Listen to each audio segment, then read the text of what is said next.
இறைவாழ்வு பெறவே உன்னில் சங்கமம், இறைவாழ்வு பெறவே உன்னில் சங்கமம், சங்கமம் சங்கமம் நாதனே நானும் சங்கமம், சங்கமம் சங்கமம் நாதனே நானும் சங்கமம்.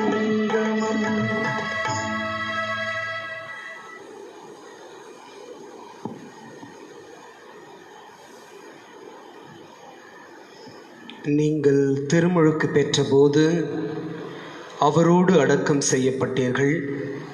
சாவிலிருந்து அவரை உயிர்த்தெழச் செய்த கடவுளின் ஆற்றல் மீது கொண்டுள்ள நம்பிக்கையால் அவரோடு நீங்களும் உயிர் பெற்று எழுந்துள்ளீர்கள். அல்லேலூயா. கொலோசேருக்கு எழுதிய திருமுகம் 2ஆம் அதிகாரம் 12வது இறைவசனம்.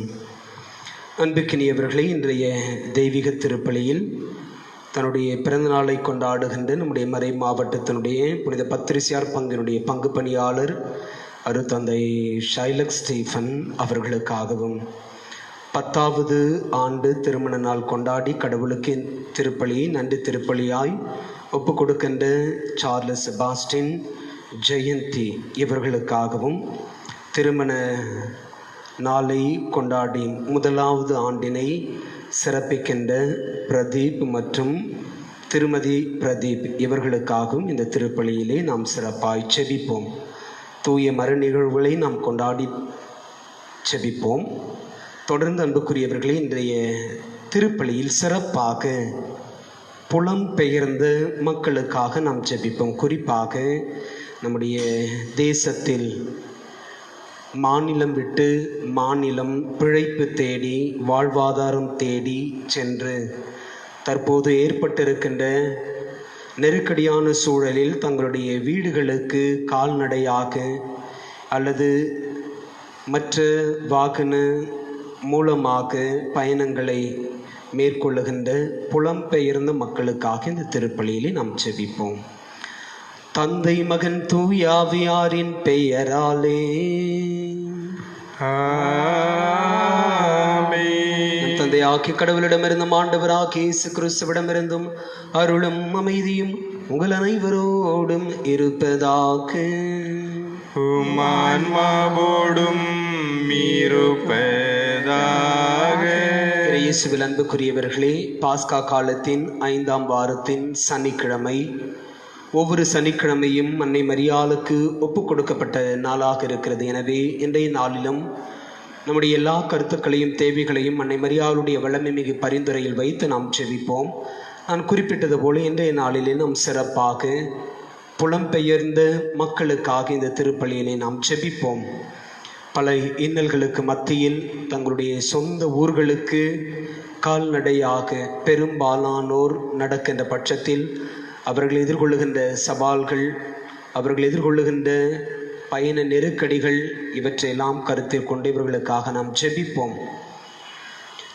தூய மறு நிகழ்வுகளை நாம் கொண்டாடிய தகுதி பெறும் பொருட்டு நம்முடைய பாவங்களை ஏற்றுக்கொள்வோம்.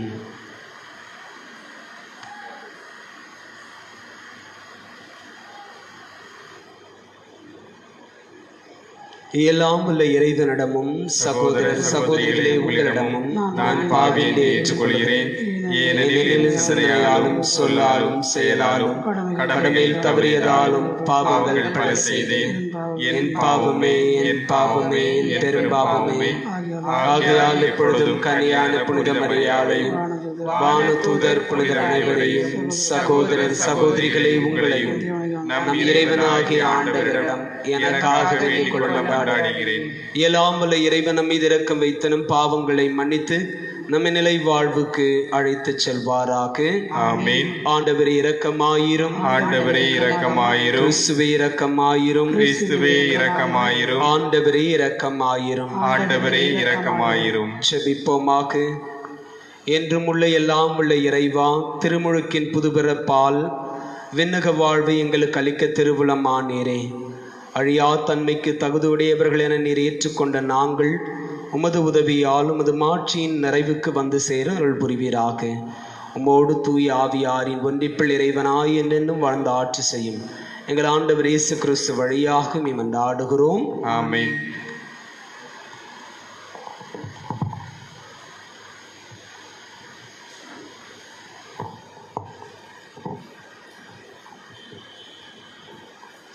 முதல் வாசகம் திருத்தூதர் பணிகளிலிருந்து வாசகம். அந்நாள்களில் பவுல் தெருபை, லிஸ்திரா ஆகிய நகர்களை வந்தடைந்தார். லிஸ்திராவில் திமேத்தியு என்னும் பெயருள்ள சீடர் ஒருவர் இருந்தார். அவருடைய தாய் ஆண்டவரிடம் நம்பிக்கை கொண்டு ஒரு யூத பெண், தந்தையோ கிரேக்கர், திமேத்தியோ லிஸ்திராவிலும் இக்கோவிலிலும் உள்ள சகோதரிகளிடையே நற்சான்று பெற்றவர். பவுல் அவரை தம்முடன் கூட்டி செல்ல விரும்பினார். அவ்விடங்களில் உள்ள யூதரின் பொருட்டு அவருக்கு விருத்த சேதம் செய்வித்தார். ஏனெனில் அனைவரும் அவருடைய தந்தை கிரேக்கர் என்று அறிந்திருந்தனர். அவர்கள் நகர் நகராக சென்றபோது எருசலேமிலுள்ள முப்பெரும் திருத்தூதரும் செய்த தீர்மானங்களை அவர்களிடம் கொடுத்து கடைபிடிக்குமாறு கூறினார்.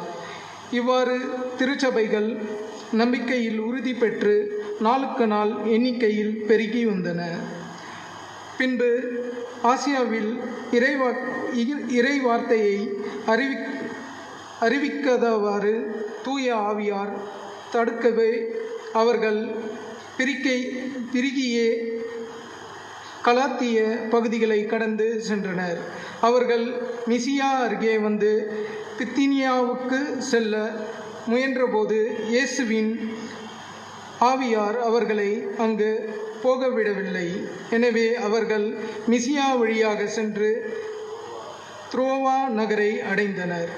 பவுல் அங்கு இரவில் ஒரு காட்சி கண்டார்.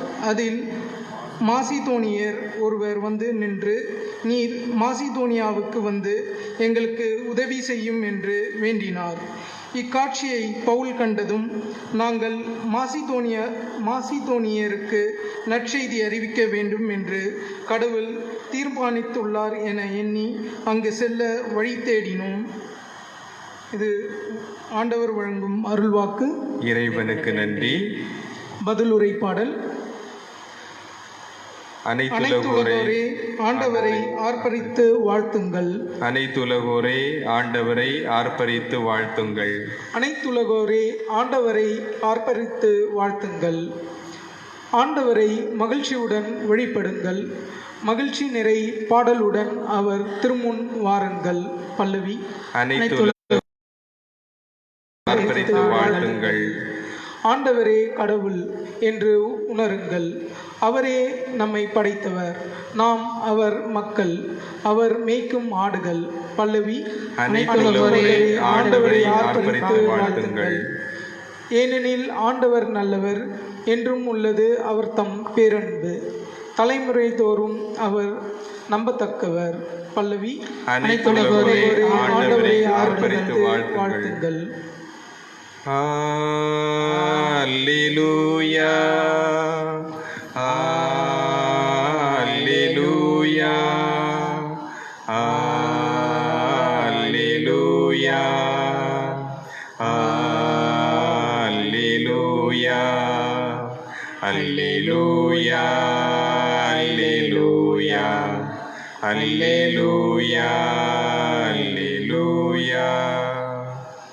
ஆண்டவர் உங்களோடு இருப்பாராக, உம் ஆன்மாவோடும் இருப்பாராக. புனித யோவான் எழுதிய தூய நற்செய்தியிலிருந்து வாசகம். ஆண்டவரே, மாட்சி உமக்கே. புனித யோவான் எழுதிய நற்செய்தி அதிகாரம் 15 இறைவசனங்கள் 18 21 முடிய. இயேசு தம் சீடரை நோக்கி கூறியது, உலகு உங்களை வெறுக்கிறது என்றால் அது உங்களை வெறுக்கும் முன்னே என்னை வெறுத்தது என்பதை தெரிந்து கொள்ளுங்கள். நீங்கள் உலகை சார்ந்தவர்களாக இருந்திருந்தால் தனக்கு சொந்தமானவர்கள் என்னும் முறையில் உலகு உங்களிடம் அன்பு செலுத்தி இருக்கும்.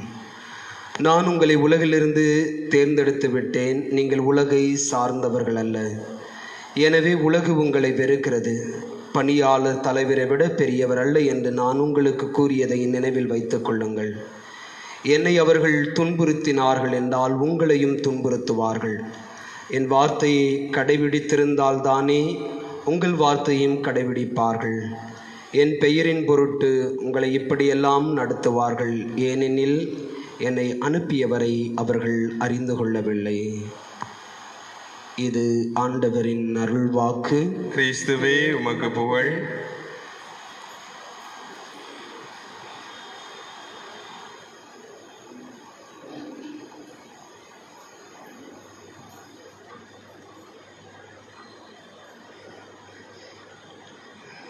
நீங்கள் கிறிஸ்துவோடு உயிர் பெற்று எழுந்தவர்களானால் மேலுலகு சார்ந்தவற்றை நாடுங்கள். அங்கு கிறிஸ்து கடவுளின் வலப்பக்கத்தில் அமர்ந்திருக்கின்றார். இறையேசுவில் அன்புக்குரியவர்களே, கொலோசியருக்கு எழுதிய புத்தகம் 3ஆம் அதிகாரம் 1வது இறைவசனம்.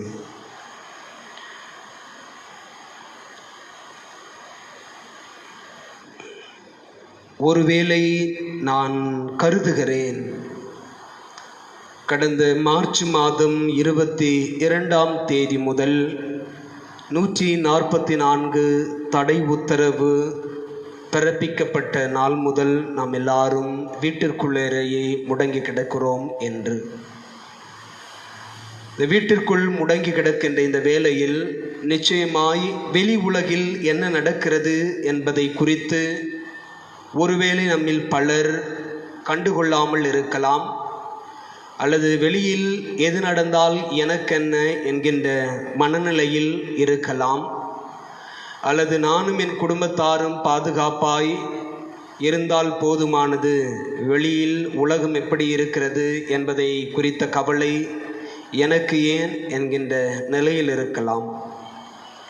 அல்லது வீட்டிற்குள் முடங்கி கிடக்கின்ற இந்த நாட்களில் சமூக ஊடகங்களில் நாம் பெற்றுக்கொள்ளுகின்ற செய்திகளை கண்டு பதபதைத்து போகின்ற நெஞ்சில் ஈரம் கொண்டவர்களாய் நாம் இருக்கலாம். இல்லை என்றால் ஏன் இப்படியெல்லாம் நடக்கிறது என்று நம்மையே நாம் இருக்கலாம். அல்லது எவ்வளவு ஏழைகள் பாதிக்கப்பட்டிருக்கின்றார்கள், அவர்கள் உணவுக்கு என்ன செய்கின்றார்கள், குழந்தைகளுக்கு பால் வாங்கி கொடுப்பதற்கு அவர்களிடம் பணம் இருக்குமா, அல்லது அந்த குழந்தைகளுக்கு வயிறார உணவு கொடுப்பதற்கு அவர்களிடம் பொருளாதார வசதி இருக்குமா என்று அடுத்தவர்களை குறித்த அக்கறையில் வாழ்கின்றவர்களும் இருக்கலாம். அன்புக்குரியவர்களே, இதையெல்லாம் தியானித்து கொண்டிருக்கின்ற இந்த வேளையில் ஊரடங்கு உத்தரவு தமிழக அரசு மார்ச் மாதம் 22ஆம் தேதி பிறப்பித்த நாள் முதல் இன்று வரை 56 நாட்களை நாம் கடந்து வந்திருக்கின்றோம். இன்றைய திருப்பலியிலே நாம் புலம்பெயர்ந்தவர்களுக்காக ஜெபிக்க அழைக்கப்படுகிறோம் என்கின்ற ஒரு ஜெபத்தை உங்களுடைய மேலான கவனத்திற்கு கொண்டு வந்தேன். காரணம், இந்த நாட்களில் தமிழகத்திலிருந்தும் அல்லது இந்தியாவினுடைய பல்வேறு மாநிலங்களிலிருந்தும் தங்களுடைய சொந்த ஊர் நோக்கி மக்கள் படையெடுத்து கொண்டிருக்கின்றார்கள். தங்கள் மாநிலத்திலிருந்து பிழைப்புக்காக, வேலைக்காக, வாழ்வாதாரத்தை தேடி வேற்று மாநிலங்களுக்கு சென்றவர்கள்தான் புலம்பெயர்ந்தவர்கள் என்று சொல்லப்படுகின்றார்கள், த மைக்ரன்ஸ். இப்படி நம்முடைய நாட்டிற்குள்ளாரையே வெவ்வேறு மாநிலங்களிலிருந்து வெவ்வேறு மாநிலங்களுக்கு வாழ்வாதாரம் தேடி, வேலை வாய்ப்புகளை தேடி மக்கள் லட்சக்கணக்கில் பயணித்திருக்கின்றார்கள். இப்பொழுது ஏற்பட்டிருக்கின்ற நெருக்கடியான சூழல்களுக்கு மத்தியில் வேலை இல்லாமல், உணவு இல்லாமல், தங்கள் சொந்த ஊருக்கே திரும்பலாம் என்கின்ற முனைப்பில் இவர்கள் எல்லாம் திரும்பிக் கொண்டிருக்கின்றார்கள். இந்த புலம்பெயர்ந்தோர் விவசாய தொழில் தொடங்கி எல்லா துறைகளிலும் கட்டுமான பணிகள் வரை இன்று வரை செய்து கொண்டிருக்கின்றார்கள். இன்று தமிழகத்தில் மட்டும் 10 லட்சத்திற்கும் அதிகமான புலம்பெயர்ந்தோர் இருக்கிறார்கள் என்று சொல்லி ஒரு குறிப்பு சொல்லுகிறது. அதே வேளையில் சில மாதங்களுக்கு முன்பு கடந்த ஆண்டு ஸ்டெர்லைட்டுக்கு எதிரான போராட்டத்தில் நம்முடைய மக்கள் சுடப்பட்ட பொழுது அதனை தொடர்ந்து வந்த சமூக ஊடக செய்திகள் நமக்கு சொன்னது, தமிழகத்தில் மட்டும் 1 கோடிக்கும் அதிகமான வட மாநிலத்தவர்கள் புலம்பெயர்ந்திருக்கிறார்கள் என்று சொல்லி. அதற்கு அரசியல் பின்புலம் எதுவாக இருக்கலாம். ஆனால் இந்த வேலைக்காக, வாழ்வாதாரத்திற்காக பிழைப்பு தேடி வந்தவர்கள் மட்டும் 10 லட்சத்திற்கும் அதிகமானோர் என்று சொல்லப்படுகிறது. நான் இங்கு மத்திய மாநிலமும் இல்லை, ஏனெனில் அவர்களுக்கு மத்திய இந்த புலம்பெயர்ந்தோரில் அநேகர் சிறு பெரு நிறுவனங்களிலும், கட்டுமான தொழிலிலும், ஆடை உற்பத்தி நிறுவனங்களிலும், செங்கல் சூளைகளிலும், விவசாய நிலங்களிலும், மிக பெரும் வணிக நிறுவனங்களில் காவலர்களாக, உணவகங்களில் வேலை செய்பவர்களாக, பெரிய பெரிய ஹோட்டல்களில் வேலை செய்து வாழ்க்கையை நகர்த்தி கொண்டிருக்கின்ற புலம்பெயர்ந்தோரை பற்றி உங்களோடு பகிர்ந்து கொள்ள விரும்புகின்றேன். சில நேரங்களில் இவர்களை குறித்த தவறான கருத்துக்களும் நம்மில் எழுகிறது. அதற்காக நாம் ஒன்றும் செய்ய முடியாது. அதே வேளையில் அவர்கள் சார்பாக இருக்கின்ற நியாயத்தையும் நாம் எடுத்துக்கொள்ள வேண்டும். பிரியமானவர்களே, ஊரடங்கு பிறப்பிக்கப்பட்ட சில நாட்களில் வேலை செய்து கொண்டிருந்த இடங்களில் இருந்த முதலாளிகள் தங்களால் இயன்றதை கொடுத்து அவர்களை உபசரித்தார்கள் அல்லது அவர்களை பாதுகாத்தார்கள். முடியாத பட்சத்தில் நீங்கள் ஊருக்கு செல்லுங்கள் என்று அவர்களை அனுப்பிவிடும் பட்சத்தில் அவர்கள் வெளியேறிய பொழுது அரசுகள் அவர்களை தடுத்து மாவட்ட நிர்வாகத்தின் கட்டுப்பாட்டின் கீழ் அவர்களை கொண்டு வந்து முகாம்களில் தங்க வைத்து அவர்களுக்கு போதிய அளவு கூட உணவு கொடுக்காமல், அடிப்படை வசதிகளை ஏற்படுத்தி கொடுக்காமல் அவர்களை நடத்தி வந்ததையும் ஊடகங்கள் நமக்கு எடுத்து என்பதை நாம் பார்க்கத்தான் செய்தோம், பார்த்து கொண்டுதான் இருக்கின்றோம். கொரோனா நோய் தொற்றை காரணம் காட்டி யாரும் வெளியே செல்லக்கூடாது என்கின்ற நிலை ஏற்பட்ட பொழுது எல்லாரும் அவர்கள் இருக்கின்ற மாவட்டங்களில் அல்லது தாலுகாக்களில் இருக்க வேண்டிய சூழல். முடியவே முடியாது, இதற்கு மேல் இங்கு இருக்க முடியாது, நாங்கள் செத்தாலும் பரவாயில்லை, எங்களுடைய சொந்த மண்ணில் செத்து போகிறோம் என்கின்ற சற்று அறக்கோபத்தோடு சைக்கிள்களில், இருசக்கர வாகனங்களில், ஏன் கால்நடையாகவே நடந்து செல்லலாம் என்று முற்பட்டவர்கள்தான் இப்பொழுது சமூக ஊடகங்களில் நமக்கு செய்திகளாக கொடுக்கப்பட்டு வருகின்றார்கள்.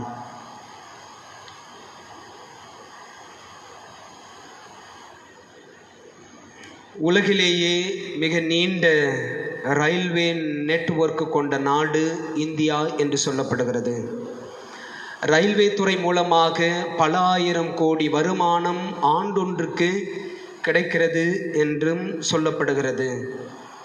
இவ்வளவு வசதிகள் இருந்தும் நம்முடைய மத்திய அரசு குறை சொல்வதற்கு அல்ல, அவர்களுடைய திட்டங்களை மேற்கோள் காட்டி புதிய இந்தியா, டிஜிட்டல் இந்தியா, தூய்மை இந்தியா, மேக் இன் இந்தியா, பசுமை இந்தியா, தன்னிறைவு இந்தியா, இப்பொழுது சுயசார்பு இந்தியா என புது புது பிள்ளைகளை பெற்றுக்கொண்டே இருக்கிறது. எவ்வளவு திட்டங்களை வகுத்தும் கூட இன்று சமூக ஊடகங்களில் இந்த புலம்பெயர்ந்தோருடைய சூழலை காணுகின்ற பொழுது இதயம் வலிக்கிறது, நெஞ்சம் பதவதைக்கிறது. 2 வாரங்களுக்கு முன்பு 10 மாத கர்ப்பிணி தாய் சொந்த வேலை செய்த இடத்திலிருந்து சொந்த ஊருக்கு செல்லுகின்ற பொழுது வழியிலேயே மாண்டு போனார்கள் என்கின்ற செய்தி சமூக ஊடகங்களில் நாம் கண்டோம். கடந்த வாரம் 17 புலம்பெயர்ந்தோர் தங்களுடைய சொந்த ஊருக்கு சென்று கொண்டிருக்கின்ற பொழுது அவர்கள் ரயில் தண்டவளத்தில் படுத்து உறங்கிக் கொண்டிருக்கின்ற பொழுது சரக்கு ரயில் அவர்கள் மீது மோதி அவர்கள் அங்கேயே இறந்து போனார்கள் என்கின்ற செய்தி நம்மை மிகுந்த வருத்தத்தில் ஆழ்த்தியது. இன்று அதிகாலையில் நடந்த கோர சம்பவம் ஒருவேளை நீங்கள் கேள்விப்பட்டிருக்கலாம். உத்தரப்பிரதேசம் லக்னோவில் ராஜஸ்தானிலிருந்து பீகார், ஜார்க்கண்ட், மேற்கு வங்கம் ஆகிய தங்களுடைய சொந்த ஊர்களுக்கு செல்ல முயன்ற புலம்பெயர்ந்தோர் சென்ற லாரி இன்னொரு லாரி மீது மோதி 24 பேர் இறந்து போனார்கள் என்கின்ற செய்தி இன்றைய ஊடகங்களில் நாம் கண்டோம். அன்புக்குரியவர்களே, இந்த புலம்பெயர்ந்தோர் தங்களுடைய சொந்த ஊருக்கு செல்வதற்கு அவர்கள் மேற்கொள்ளுகின்ற முனைப்புகளை காணுகின்ற பொழுது உண்மையிலுமே நாம் இந்த உலகில்தான் இருக்கிறோமா? இந்த உலகில் மனிதர்கள் வாழுகிறார்களா? நம்மை ஆளுகின்றவர்கள் மனித நேயத்தோடு நம்மை பார்க்கிறார்களா என்கின்ற எண்ணங்கள் எல்லாம் எழத்தான் செய்கின்றது.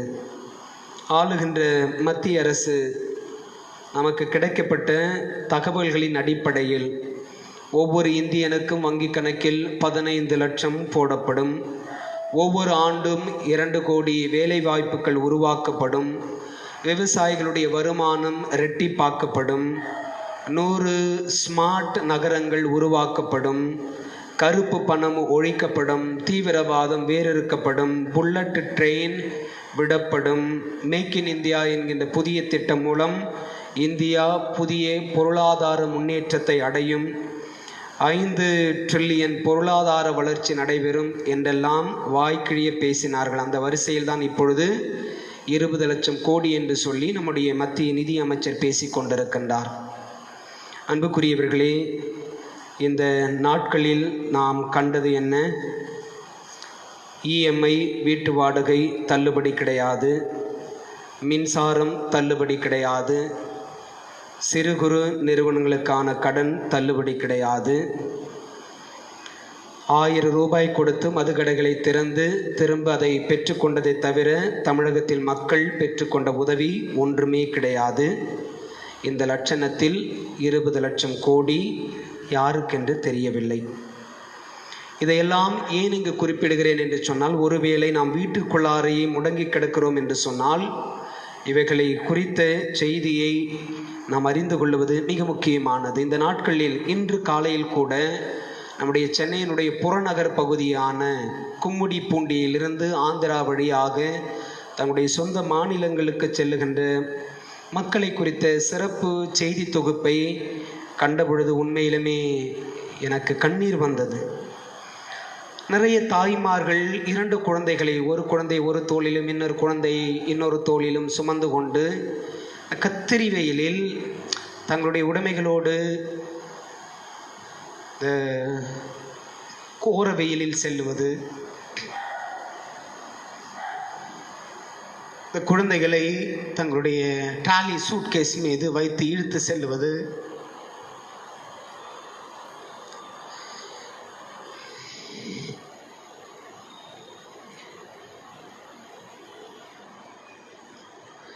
நடந்து நடந்து அவருடைய கால்கள் கிழிந்து தொங்குவது,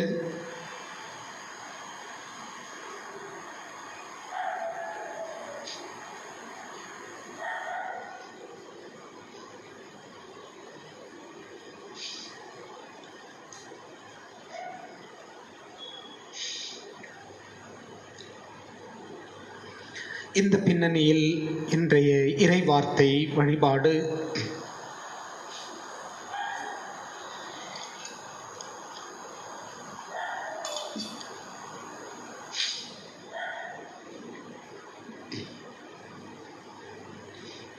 நமக்கு தரும் செய்தியை நாம் தியானிக்க முயற்சி செய்வோம். அன்புக்குரியவர்களே, புனித பவுலடியார் தன்னுடைய நற்செய்தி அறிவிப்பு பணியில் 3 பயணங்களை மேற்கொண்டார். திருத்தூது பயணங்கள் என்று சொல்லி அது சொல்லப்படுகிறது. திருத்தூதர்கள் பணி புத்தகம் 13ஆம் அதிகாரத்தை நீங்கள் எடுப்பீர்கள் என்று சொன்னால் அங்கு அழகாக மேற்கோள் காட்டப்படுகிறது. உலகின் கடையெல்லை வரை சான்று பகர்தல், முதல் தூதுரை பயணம் என்று சொல்லி சொல்லப்படுகிறது. அதன் பிறகு 16ஆம் அதிகாரத்தில் நீங்கள் பார்ப்பீர்கள் என்று சொன்னால் 16ஆம் அதிகாரத்திற்கு முந்தைய பகுதி 15ஆம் அதிகாரத்தினுடைய இறுதி பகுதி 36வது இறைவசனத்திற்கு மேல் சொல்லப்படுகிறது, இரண்டாம் தூதுரை பயணம் என்று சொல்லி. அதன் பிறகு நீங்கள் இறுதியில் வாசிப்பீர்கள் என்று சொன்னால் 3வது தூதுரை பயணம் என்று சொல்லி இருக்கும். இப்படி பவுலடியார் நற்செய்தியை அறிவிக்க 3 தூதுரை பயணங்களை மேற்கொண்டார். அப்படி செல்லுகின்ற பொழுது எங்கெல்லாம் அவர் சென்றாரோ அங்கெல்லாம் அவர் இயேசு கிறிஸ்துவை குறித்த நற்செய்தியை அறிவித்தார். இந்த நற்செய்தி அறிவிப்பு பணியில் அவர் எதிர்கொண்ட சவால்கள், துன்பங்கள், இன்னல்கள், நெருக்கடிகள் எல்லாமே இன்னும் அதீத ஆர்வத்தோடு நற்செய்தியை அறிவிக்க அவரை உந்து தள்ளியது என்பதைத்தான் இந்த எல்லா தூதுரை பயணங்களிலும் நாம் பார்க்கின்றோம்.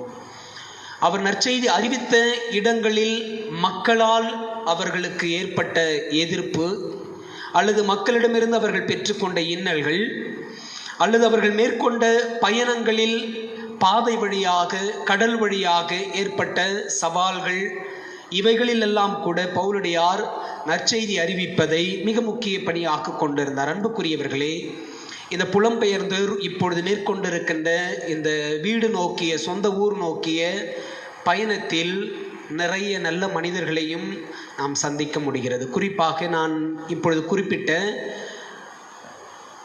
கும்மிடிப்பூண்டி பகுதியை தாண்டி செல்லுகின்ற பொழுது கிராமப்புறங்களில் இருக்கின்ற மக்கள் இவர்கள் மீது மனம் இறங்கி அவர்களுக்கு உணவுகளை கொடுத்து உதவி கொண்டிருக்கிறார்கள் என்பது. அன்புக்குரியவர்களே, நற்செய்தி அறிவிப்பு என்பது வெறுமனை விவிலியத்தை தூக்கி கொண்டு தெரு தெருவாய் சென்று வாசிப்பது அல்ல, அல்லது தெருக்களின் முற்றத்தில் கூடி நின்று கைகளை தட்டி ஒலிபெருக்கிகளை கொண்டு கிறித்துவ பாடல்களை பாடி மனம் திரும்புங்கள், இயேசுவிடம் வாருங்கள் என்று சொல்லுவது நற்செய்தி அறிவிப்பு அல்ல. மாறாக நாம் பெற்றுக்கொண்ட போதனைகளை, படிப்பினைகளை வாழ்க்கையின் மூலமாய் பிரதிபலிப்பதுதான் நற்செய்தி அறிவிப்பு. அதை செய்யத்தான் கடவுள் என்று நமக்கு அழைப்பு கொடுப்பதாக நான் பார்க்கின்றேன். இந்த பின்னணியில் தான் இன்றைய நற்செய்தியில் கூட இயேசு தம்முடைய சீடர்களுக்கு இறுதி அறிவுரை கூறுகின்றார். இறுதி அறிவுரை. அவர் தம்முடைய சீடர்களை பார்த்து சொல்லுகின்றார், நீங்கள் இந்த உலகை சார்ந்திருக்கின்ற வரை நீங்கள் துன்பப்படுவீர்கள், அல்லது நீங்கள் இந்த உலகை சார்ந்திருக்கின்ற வரை துன்பங்களை நீங்கள் மேற்கொள்ள வேண்டி வரும். எனவே இந்த உலகை சார்ந்தவற்றில் உங்களுக்கான நாட்டங்களை உருவாக்கி கொள்ளாமல் கடவுளை நோக்கிய, இறையரசை நோக்கிய, மேலுலகு சார்ந்தவற்றை குறித்த விருப்பங்களில் நீங்கள் ஆசை கொள்ளுங்கள் என்று சொல்லுகின்றார். நாம் இந்த மண்ணுலகு என்று சொல்லப்படுகின்ற பொழுது இங்கு நம்முடைய பட்டம், பதவி, பணம் இவையெல்லாம் தான் நாம் பெரிது என்று எண்ணுகிறோம். ஆனால் நமக்கு நன்றாக தெரியும், நாம் இறந்த பிறகு இதிலிருந்து ஒன்றை கூட நாம் சுமந்து செல்ல போவதில்லை, ஒன்று கூட நம்மோடு வரப்போவதில்லை. நம்முடைய திருத்தந்தை அடிக்கடி சொல்லுவாரே, நம்முடைய நற்செயல்களின் அடிப்படையில் தான் நம்முடைய தீர்ப்பும் இருக்கிறது என்று சொல்லி. எனவே நற்செயல்களை செய்து கொள்வதற்கான தருணம் இது. இந்த நற்செயல்கள் தான் நம்முடைய நற்செய்தி அறிவிப்பு பணி என்பதை இன்றைய இறைவார்த்தை வழிபாடு நமக்கு சொல்லுகிறது. இந்த பின்னணியில் மே மாதம், அன்னையினுடைய வணக்க மாதம், ஒவ்வொரு நாளும் மாதாவினுடைய சிறப்பு பெயர்களை தியானித்து கொண்டிருக்கின்றோம். இன்று நெல்லை மாவட்டம் சுரண்டைக்கு அருகே சேர்ந்தமரம் பங்கின் கிளை பங்கான தன்னூத்து புனித அருளாந்தர் ஆலயத்தில் நிகழ்ந்த ஒரு அற்புதமே அன்னை மரியாளை மின்னல் மாதா என்று அழைக்க வைத்திருக்கிறது. எனவே இன்று மின்னல் மாதாவை குறித்து நாம் தியானிப்போம். கடந்த 2013ஆம் ஆண்டு செப்டம்பர் மாதம் 1 தேதி இடி மின்னலுடன் பலத்த மழை பெய்து கொண்டிருக்கும் போது மாலை 6 மணிக்கு மேல் மின்சாரம் துண்டிக்கப்பட்டிருந்த வேளையில் சுமார் 40 அடி உயரத்தில் ஆலய கோபுரத்தின் 2வது அடுக்கில் வைக்கப்பட்டிருந்த அன்னை மரியாளின் திருவுருவம் பேரொளியுடன் தரை இறங்கியது என்று சொல்லப்படுகிறது. கொல்கத்தாவிலிருந்து கொண்டு வந்து நிறுவப்பட்ட சுமார் 6 அடி உயரம் கொண்ட மாதாவின் திருவுருவமானது கற்குவியலாக கிடந்த இடத்தில் எந்த சேதமும் இன்றி மேலே எப்படி வைக்கப்பட்டிருந்ததோ அதே போல இறங்கி இருந்ததை பார்த்த மக்கள் அதிசயித்து போனார்கள். மாதாவின் திருவுருவம் தரையிறங்கிய போது அதை நேரில் பார்த்த சிலரும் அதை மாதாவின் காட்சியாக சாட்சியம் பகிர்ந்து கொண்டிருக்கின்றார்கள். அன்புக்கினியவர்களே, இயேசுவின் உயிர்த்தெழுதலுக்கு பிறகு தம் உடலோடு விண்ணகம் சென்ற அன்னை மரியாள் இப்போது மக்களின் துயர் துடைக்க மேலிருந்து கீழிறங்கி வந்து மின்னல் மாதாவாக மக்களை அந்த பகுதியில், நெல்லை மாவட்ட பகுதியில் ஆசீர்வதித்து கொண்டிருக்கின்றார். எனவே இந்த மின்னல் மாதாவிடம் அல்லது இந்த பக்தி முயற்சியை மேற்கொண்டிருக்கின்ற பகுதி மக்களின் விண்ணப்பத்தோடு நம்முடைய விண்ணப்பத்தையும் எழுப்பி, இந்த மின்னல் அன்னை இன்று புலம்பெயர்ந்து தங்களுடைய சொந்த ஊர்களை நோக்கி சென்று கொண்டிருக்கின்றவர்களுக்கு பாதை முழுவதும் வெளிச்சமாயிருந்து வழிநடத்த இந்த திருப்பள்ளியிலே தொடர்ந்து ஜெபிப்போம்.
சகோதரர் சகோதரிகளே, என்னுடையதும் உங்களுடையதுமான இந்த தெய்வீக திருப்பலி எல்லாம் உள்ள தந்தையாக இறைவனுக்கு ஏற்றதாகும்படி ஜெபியுங்கள்.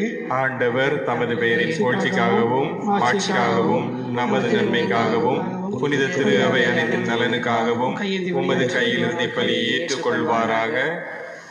ஆண்டவரே, உமது குடும்பத்தின் காணிக்கைகளை இரக்கத்தோடு ஏற்றுக்கொள்ள உம்மை வேண்டுகிறோம். அதனால் உமது பாதுகாவலின் உதவியால் தான் பெற்றுக்கொண்டதை ஒருபோதும் இழந்து விடாமல் அது நிலையான பரிசை அடைவதாக எங்கள் ஆண்டவர் இயேசு கிறிஸ்து வழியாக மன்றாடுகிறோம். ஆமென். ஆண்டவர் உங்களோடு இருப்பாராக, உம் ஆன்மாவோடும் இருப்பாராக.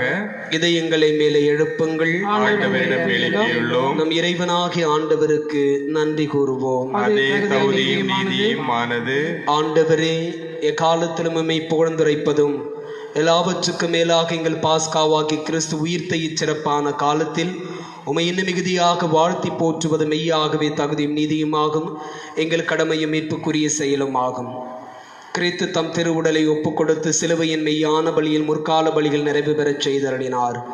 எங்கள் மீட்புக்காக விரும்பிடம் தம்மையே கையளித்த போது அவரை குருவாகவும் பலிப்பீடமாகவும் செம்மறியாகவும் விளங்கினார். ஆகவே பாஸ்கா மகிழ்ச்சி பொங்க அனைத்துலகின் மாந்தர் அனைவரும் அக்களிக்கின்றனர். அவ்வாறே ஆற்றல் மிக்கோரும் அதிகாரம் கொண்ட தூதர்களும் உமது ஆட்சியை புகழ்ந்து பாடி முடிவின்றி சொல்லுவதாவது: தூயவர் தூயவர் தூயவர், வான்படைகளின் கடவுளாம் ஆண்டவர், விண்ணகமும் மண்ணகமும் உமது மாட்சியால் நிறைந்துள்ளன.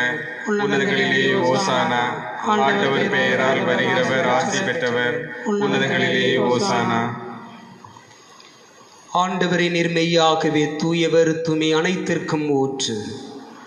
ஆகவே உம்முடைய ஆவியை பொழிந்து இக்காணிக்கைகளை தூய்மைப்படுத்த உம்மை வேண்டுகிறோம். இவ்வாறு எங்கள் ஆண்டவர் இயேசு கிறிஸ்துவின் உடலும் இரத்தமுமாக எங்களுக்கு இவை மாறுவனவாகுக. இயேசு பாடுபட உளம் கனிந்து தம்மை கையளித்த போது அப்பத்தை எடுத்து உமக்கு நன்றி செலுத்தி அதை பெற்று தம் சீடர்களுக்கு அளித்து நம் தெய்வம் இயேசு கூறியதாவது: அனைவரும் இதிலிருந்து பெற்று உண்ணுங்கள், ஏனெனில் இது உங்களுக்காக கையளிக்கப்படும் என் உடல்.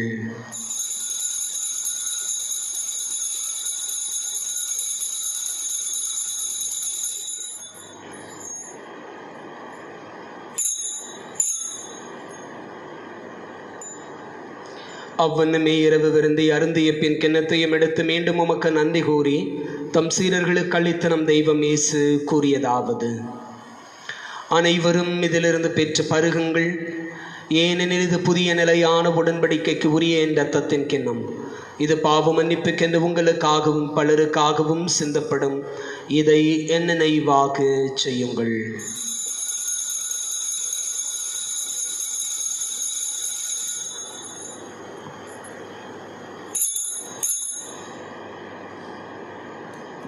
நம்பிக்கையின் மறைபொருள்: கிறிஸ்து மரித்தார், கிறிஸ்து உயிர்த்தார், கிறிஸ்து மீண்டும் வருவார். கிறிஸ்து மரித்தார், கிறிஸ்து உயிர்த்தார், கிறிஸ்து மீண்டும் வருவார். ஆகவே ஆண்டவரே, நாங்கள் கிறிஸ்துவின் இறப்பினையும் உயிர்ப்பினையும் நினைவு கூர்ந்து வாழ்வு தரும் அப்பத்தையும் மீட்பளிக்கும் கிண்ணத்தையும் உமக்கு ஒப்புக் கொடுக்கிறோம்.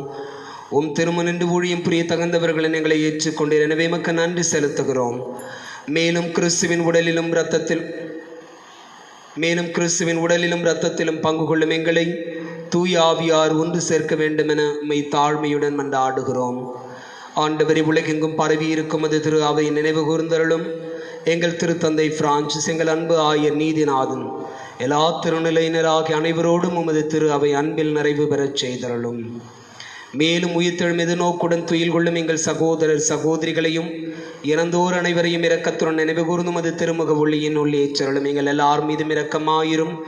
கடவுளின் கன்னித்தாயான புனித மரி, அவருடைய அன்பு கணவரான புனித யோசேப்பு, புனித திருத்தூதர்கள், இவ்வுலகிலும் உகந்தவராயிருந்தோர் ஆகிய புனிதர் அனைவருடனும் நாங்கள் நிலை வாழ்வில் பங்கு கொள்ளும் தகுதி பெற்றும் திருமகன் இயேசு கிறிஸ்து வழியாக உம்மை புகழ்ந்தேத்தும் வரமருளும் மன்றாடுகிறோம்.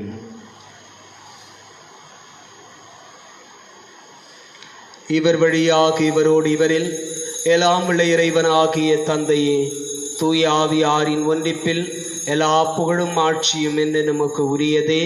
ஆமீன்.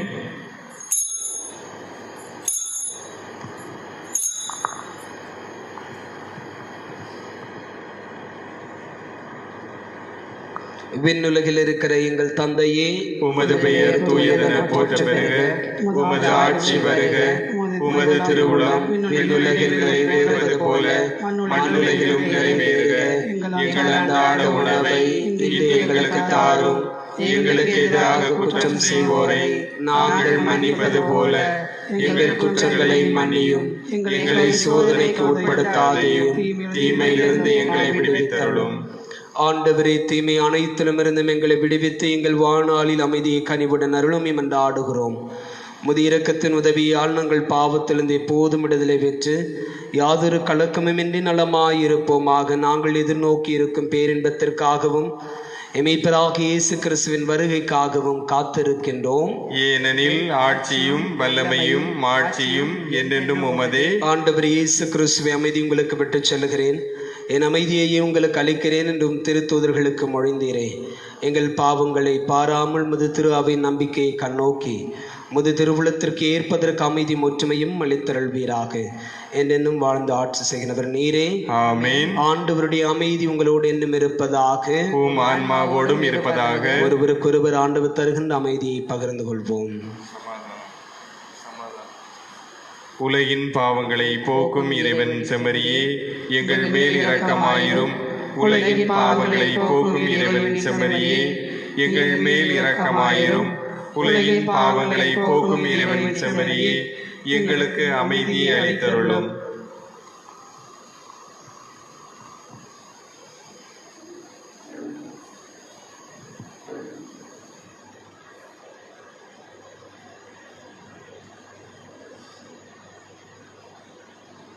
இதோ இறைவனின் செம்மறி, உலகின் பாவங்களை போக்குகிறவர்.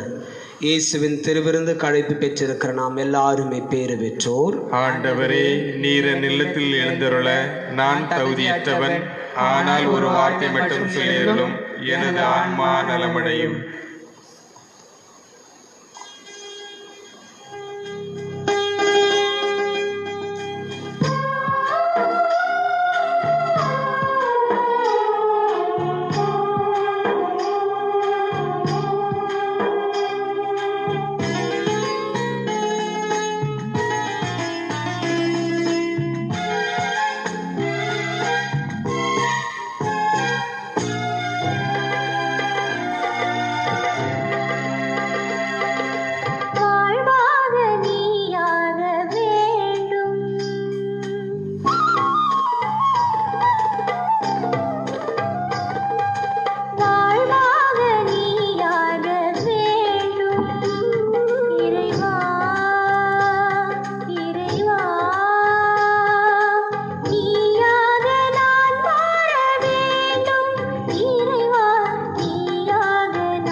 முழந்தால் படியிடுவோம். திருத்தந்தை பிரான்சிஸ் அவர்களோடு சேர்ந்து அன்னை மரியாளுடைய பரிந்துரை வேண்டி செபிப்போம். ஓ அன்னை மரியே, நீர் எப்போதும் எங்கள் வாழ்க்கை பாதையில் மீட்பு மற்றும் நம்பிக்கையின் அடையாளமாக ஒளிர்கிறீர். சிலுவை அடியில் நின்று இயேசுவின் பாடுகளில் பங்கெடுத்து உமது நம்பிக்கையில் உறுதியாக இருந்த நோயாளிகளின் ஆரோக்கியமே, எங்களை உம்மிடம் ஒப்படைக்கிறோம். அன்பு தாயே, அனைத்துலக மக்களின் மீட்புக்கு துணை நிற்கும் நீர் எங்களுக்கு என்ன தேவை என்பதை அறிந்துள்ளீர். அதை நீர் எங்களுக்கு பெற்று தருவீர் என்பதில் நாங்கள் உறுதியாக உள்ளோம். ஆகவே கலிலேயாவின் கானாவில் நடந்தது போல இந்த சோதனை காலத்திற்கு பின் மகிழ்ச்சிக்கும் கொண்டாட்டத்திற்கும் நாங்கள் மீண்டும் திரும்புவோமாக. இறையன்பின் தாயே, தந்தையின் திருவுளத்திற்கு நாங்கள் இணங்கி வாழ்ந்து எங்கள் துன்பங்களை தம்மேல் ஏற்றுக்கொண்டு துயரங்களை சுமந்து கொண்டு சிலுவை வழியாக உயிர்ப்பின் மகிழ்ச்சிக்கு எங்களை வழிநடத்தி இயேசு கூறியபடி நாங்கள் செயல்பட எங்களுக்கு உதவி அருளும். ஓ இறைவனின் புனித அன்னையே, முது பாதுகாப்பின் கீழ் நாங்கள் அடைக்கலம் தேடுகிறோம். மாட்சிக்குரிய ஆசிர்வதிக்கப்பட்ட கன்னியே, போராடும் எங்கள் விண்ணப்பங்களை புறக்கணியாமல் எல்லாவிதமான ஆபத்திலிருந்தும் எங்களை விடுவித்தருளும். ஆமேன். அன்புக்கினியவர்களே, இன்றைய நாளை நமக்கு சிறப்பு செய்து கொடுத்த பங்கினுடைய அற்புத குழந்தை இயேசு அன்பிய குடும்பங்களுக்கு நம்முடைய மனமார்ந்த நன்றிகளை தெரிவித்துக் கொள்ளுகின்றோம்.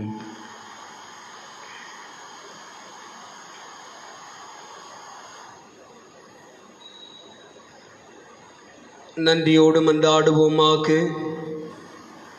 ஆண்டவரே, உமது பரிவிரக்கத்தால் நீர் மீட்டுக் கொண்டவர்களை தொடர்ந்து பாதுகாத்தருளுமை வேண்டுகிறோம். அதனாலும் திருமகனுடைய பாடுகளால் மீட்கப்பட்டவர்கள் அவரது உயிர்ப்பில் மகிழ்வார்களாக. என்னென்னும் வாழ்ந்து ஆட்சி செய்கின்ற அவர் வழியாக மன்றாடுகிறோம். ஆமென். ஆண்டவர் உங்களோடு இருப்பாராக, உம் ஆன்மாவோடும் இருப்பாராக. எல்லாம் வல்ல இறைவன் தந்தை, மகன், தூய ஆவியார் உங்களை ஆசிர்வதிப்பாராக. ஆமென். சென்று வாருங்கள், திருப்பலி நிறைவுற்றது. இறைவனுக்கு நன்றி.